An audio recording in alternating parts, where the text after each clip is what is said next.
Hey guys, Reese here. So I'm going to be talking a little bit about my experience with getting my M2 license and kind of the steps involved and what you can do to help save with insurance and how to better learn to ride a motorcycle if it is your first time. So in my opinion, the whole experience was not scary at all. So if it's something that you've thought about doing, now might be a good time to try. So the first thing you have to do is write your M1 written test. Once you pass that test, you have up until 90 days to get to go for your M2 driving test. I think you have to wait 60 days before you can take that test anyways. So from there you can take your M2 test. If you have experience riding motorcycles, I guess you can just do that directly. But if you want to gain experience and also save on motorcycle insurance, if you plan to buy a motorcycle, then definitely take the course. So I went through learning curves, the location near Sherway Gardens. So this is in Ontario, Canada. And it was a total of a 3-day process. So the first one was an in-class session. That's where they just give you a little bit of information about what kind of gear you need, road safety tips, and just a lot of other information about insurance and answer all of your questions. And that was about 3 hours. And then the other 2 days are all hands-on, sitting on the motorcycle, learning how to use it and ride.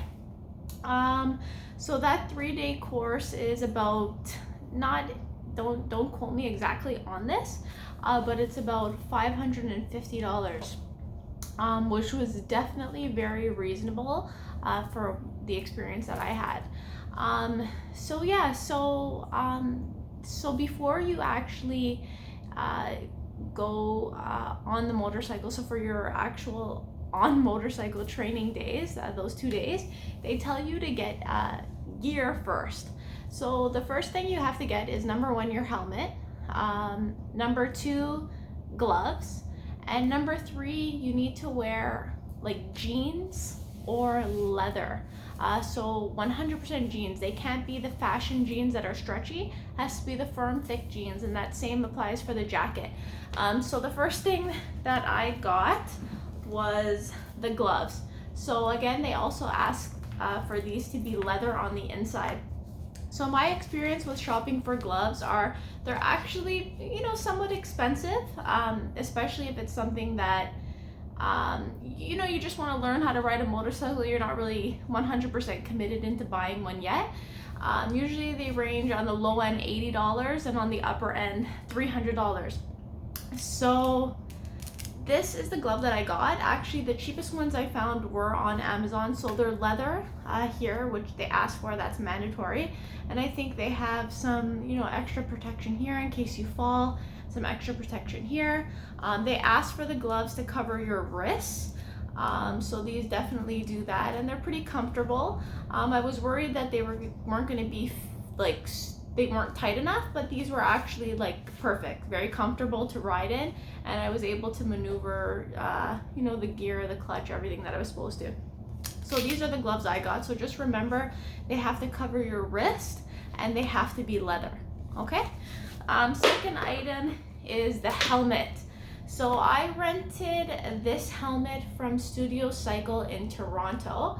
A helmet like this can go up to $300. They do have to be DOT certified, so you got to make sure that they have that in the back. It needs to fit snugly on your head. And yeah, so for a week rental, this is $40, and that's with tax. So that's definitely reasonable. And I just rented mine, again, just low commitment at this stage, just learning a new skill. So finding jeans was a little bit tricky. A lot of women's fashion jeans actually have a little bit of stretch in them. So just to play it safe, I ended up going to Walmart in the men's section. I was able to find a pair of Wranglers. Definitely no stretch. And yeah, they definitely did their trick for the course. And actually they're in style. So girls, this might be the way to go. Some baggy pants, Wranglers. So yeah, I think that's it with the accessories, and my jean jacket was pretty basic. Yeah, so the experience was great. I definitely highly recommend them. So it was through learning curves.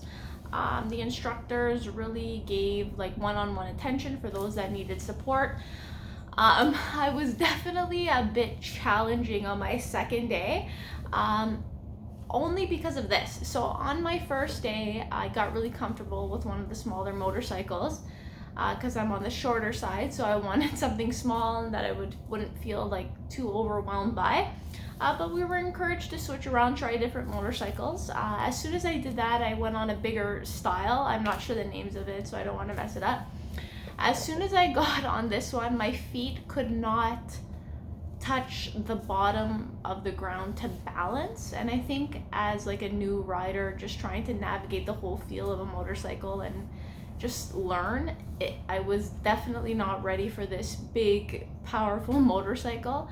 I ended up instantly falling times 3.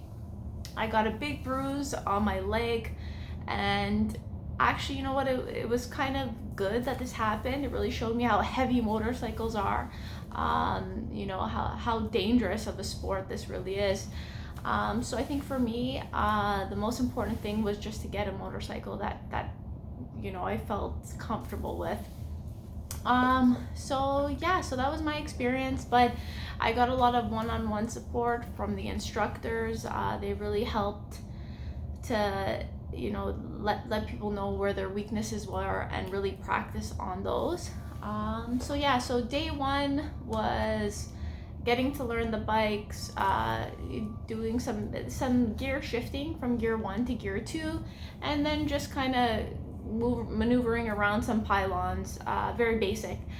Day 2, they go over what your test will be, so you have a lot of practice runs on what that will be, and they appear to be motivated to ensure that everyone passes, and they provide the support you need to ensure that that does happen. So that's definitely something that I needed, especially for someone who's never even been on a motorcycle before. So all in all, my experience was great. I definitely encourage people to try it. If you're interested in motorcycles, definitely take the course because it gives you an opportunity to like try it out to see if you really like it. And at the end of it, yeah, we were all successful. Everybody passed. Do I feel ready to go out on the road today? Not really. I would still definitely practice on maybe a side street in a parking lot, making my own obstacle courses before I really get comfortable. And the next step is getting the M license. So I was told you have to have your M2 license for 18 months before you can upgrade to the M. But I just read online, they said 22 months, so I'm not 100% sure. But yeah, so to get your M license, you have to have your own motorcycle, and the road test is on the highway. So you definitely have to gain a wealth of knowledge before going out and actually getting your M. I don't know if I'll get to that level. We'll just have to wait and see, but I'll definitely keep you guys posted. But the whole process was definitely fun. Yeah, so if you guys are interested in, I definitely recommend taking the course. Everyone was really friendly and it wasn't intimidating. So that's my experience on getting my M2 license, and let me know if you guys end up getting yours. Bye.